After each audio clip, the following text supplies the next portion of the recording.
News continues to track the remnants of what was Hurricane Harvey as the system moves north, setting its sights on states like Tennessee and Kentucky. If you are living in a home today with water in your home, that situation is not going to change for the next 10 to 15 days. Floodwaters continue to recede, but homeowners in Houston and surrounding areas, they are not out of the woods yet.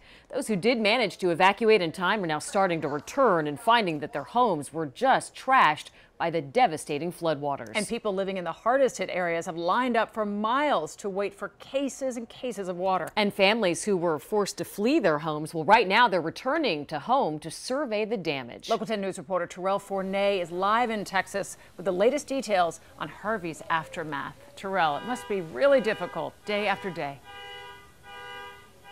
Well, Lori, the new numbers are just in. Officials believe that Harvey damaged some 200,000 homes here in the greater Houston area and surrounding areas as well. This is one of those homes, and as you can see, the homeowner here, they already have a company tearing away the drywall. We're told that the wood here has to be specially treated as well. If you don't do that, then that's where the mold forms. But what a mess inside of this home and many others across the area.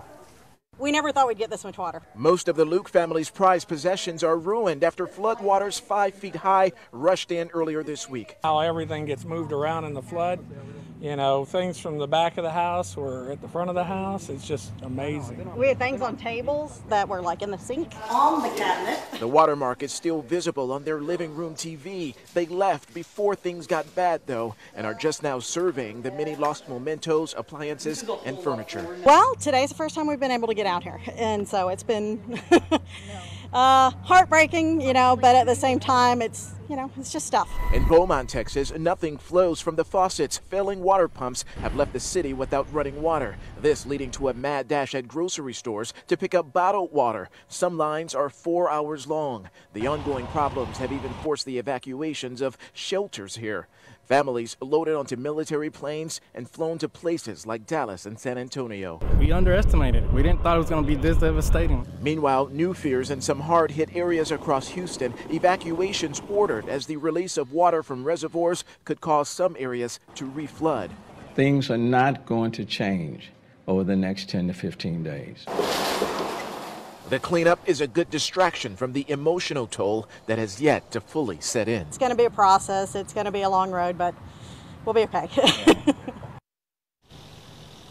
And outside in these neighborhoods, a big collection is underway to pick up all of the cars and trucks that were flooded out as well and are totaled because of all of the flooding.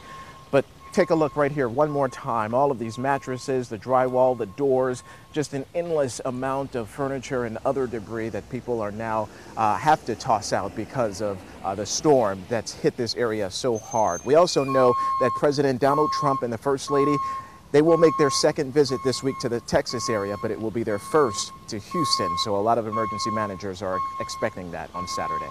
Terrell, that family you highlighted for us, do they have insurance? Do most people have it? Have you seen adjusters out there in mass? The family we profiled, they actually did have flood insurance, but for the amount of people, at least in the Houston area, the official estimate was only 20% of the people who do not have flood insurance. It's about $500 or $600 in this area, and some people just decided not to pay that, but obviously. What a mess. The cleanup is on. Terrell Fournay live for us in Friendswood, Texas.